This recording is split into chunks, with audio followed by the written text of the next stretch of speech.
Hello music makers, welcome back. I get a lot of this type of question. Why do my 909 drums not sound like the 909 drums on my favourite track? We've all been there, right? In fact, I was there just last video, trying to get that Jeff Mills vibe from the 90s.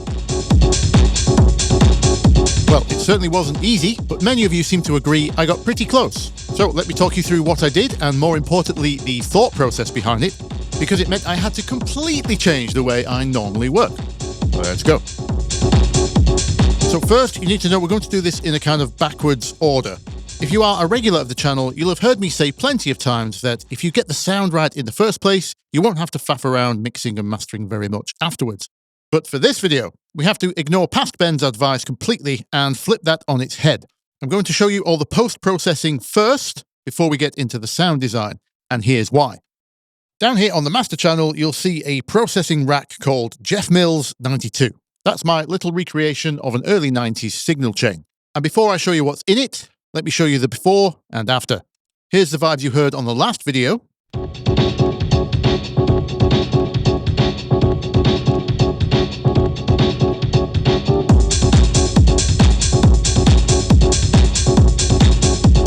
And if I turn it off,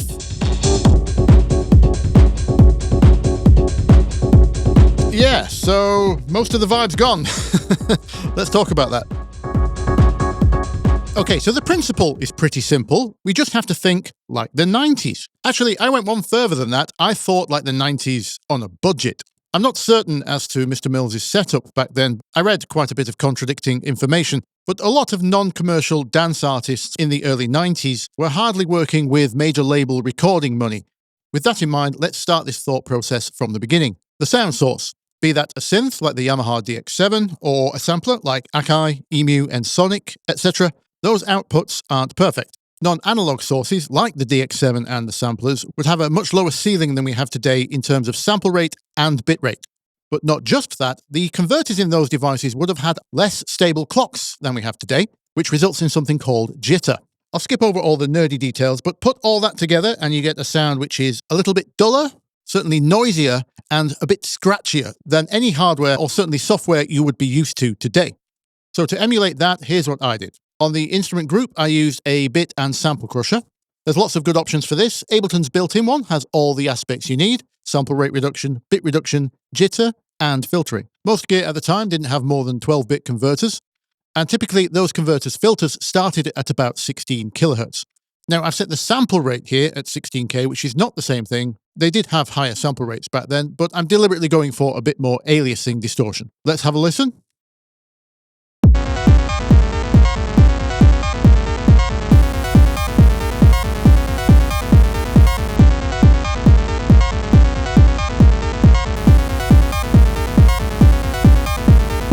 It's pretty subtle, and I'm not sure how much you're going to hear after YouTube's compression, but it all adds up. If you need a free independent option, though, the one inside of the Kilohertz bundle has lots of options too. Or if you want to go extra lo-fi, this one by Imphonic is a model of a Yamaha filter, specifically the one used in the Sega Mega Drive and several PC sound cards at the time, which was effectively a cheaper cousin of the DX7. As for good paid options, this company Imphonic also makes a thorough model of Akai's S950 converters, or if you want more comprehensive options, both TAL and D16 make great converter-stroke-bit crusher models with lots of tweakability. So that's our sound source. Where does the sound travel to next? For most artists in the 90s, you wouldn't record direct for lots of different reasons. Usually you would need a mixer, either the DJ kind or a mixing desk. Now, obviously, we're not talking SSL or Neve type mixers here, or Pioneer DJMs on the DJ side. No, we're talking about gear which is a lot more cost-effective than those. Now, even though there's lots of general lo-fi effects out there, modeling a specific cheap desk preamp is a little too niche for most plugin makers. Luckily, Chris at Air Windows isn't like most plugin makers.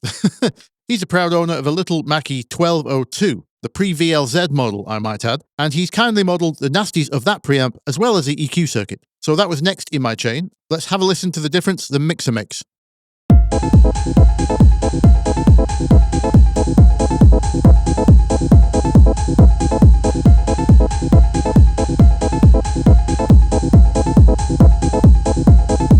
I only used it mostly for the preamp. The EQ was a little too extreme, so I flattened that off as much as possible, and instead I just went with Audio Thing's blindfold EQ. Here's what I did with that.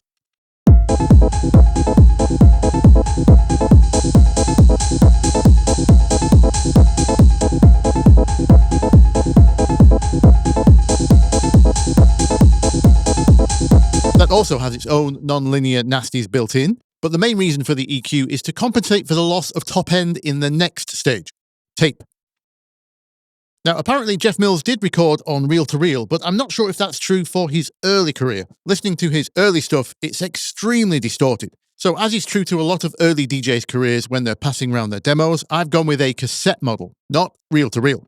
This is the only paid plugin in my chain. I just really like it. IK Multimedia have made a model of an old Tascam Porta Studio. This is where a lot of us started back in the day. I've gone extra lo-fi, tape model 1, not even the high quality option. Looks like it's supposed to be an old TIAC C90 or something. We're driving it pretty hard, and that seemed to replicate the distortions on a lot of the Jeff Mills records. At the expense of a lot of top end, of course, thus the EQ earlier. Here's the difference that makes.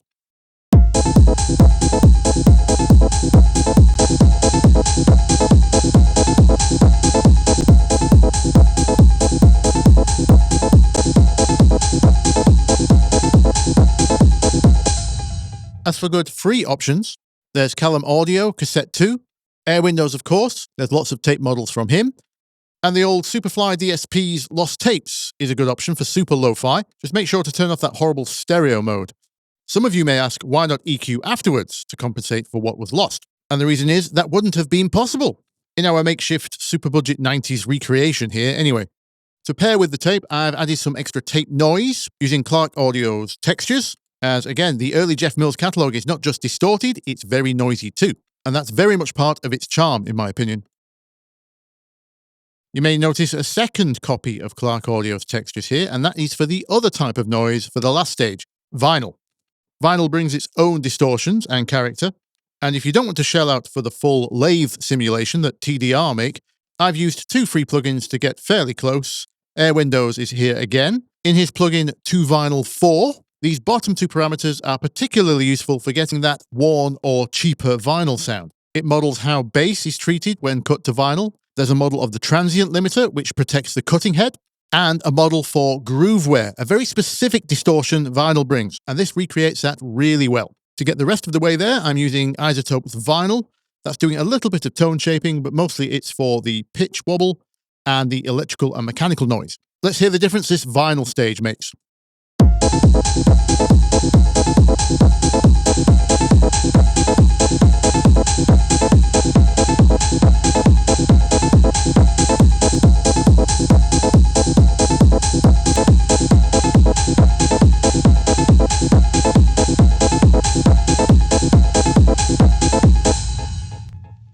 So far, this has all been a kind of theory crafting, a rough estimation of the process back then. And that got me a lot of the way there in terms of the character, the flavour, in particular the distortion characteristics and how it breaks up. But as you might imagine from guesswork, it didn't get me the specific tone of the record. Each era of Jeff Mills' records are different anyway. So for the penultimate stage, I've just cheated. I've used some tone matching. The bells was my closest attempt. So I've used the appropriately named Spectrum Fief to grab the spectrum from the original track and then work out the difference to mine. Here is the difference curve it gave me. As you can see, only a few decibels up and down here and there, but I don't care how good your ear training is, you're not getting that EQ curve with a normal EQ, are you? Anyway, let's have a listen.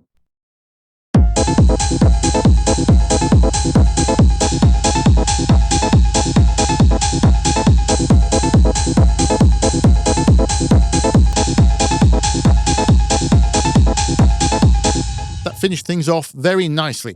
Brought me that vintage mid-range flavour I was missing. And on to the last stage, it's simply a limiter. As many of you know, I don't usually use limiters, but this is obviously a special case.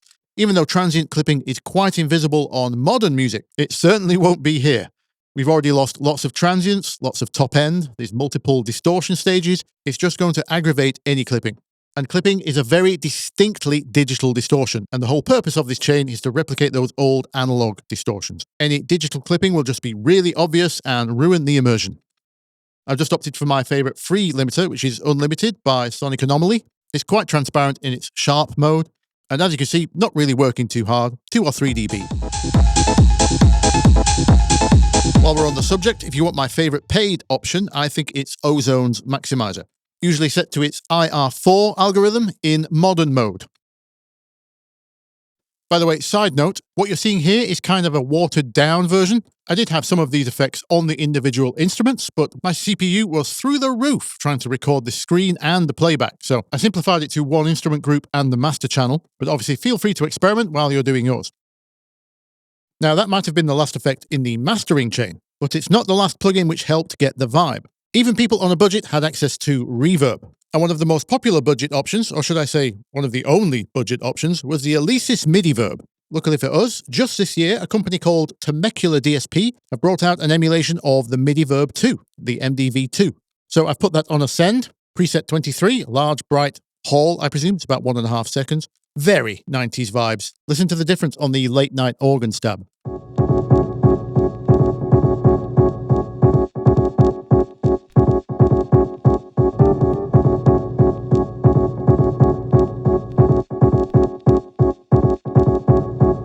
So good.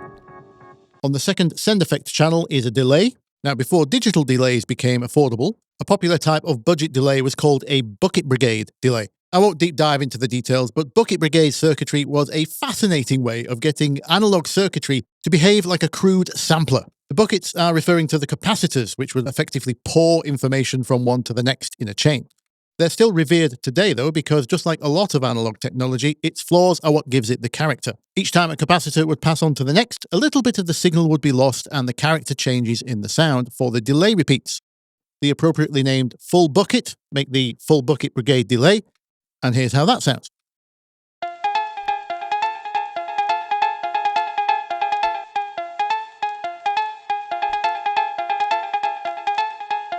By the way, Full Bucket make a lot of niche synth emulations too. Most of them are free as well. Worth checking out. On the last send return here, that's used for the kick rumble. It's a super simple version. It's just that same reverb and the same delay going through a bandpass filter. Here's the kick without. Untreated 909. Here's the rumble. Here's that in the track.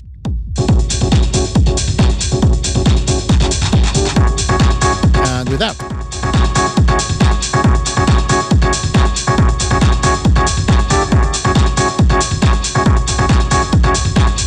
As you can hear, when there's no dedicated bass part, that makes a big difference in filling the low end out. The last thing to show you is this push dial. At the lowest point, this is basically Jeff Mills around 1998, a lot less distortion.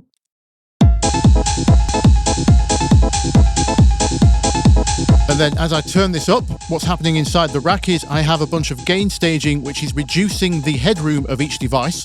So they're being pushed harder, but not changing volume much. And that's moving more towards the distortion levels he had in 92.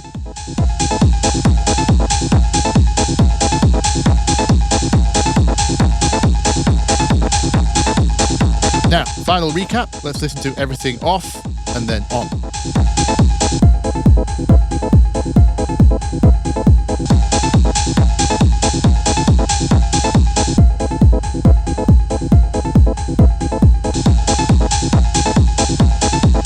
Also, given that this whole chain is on the master, does that mean I mastered this track?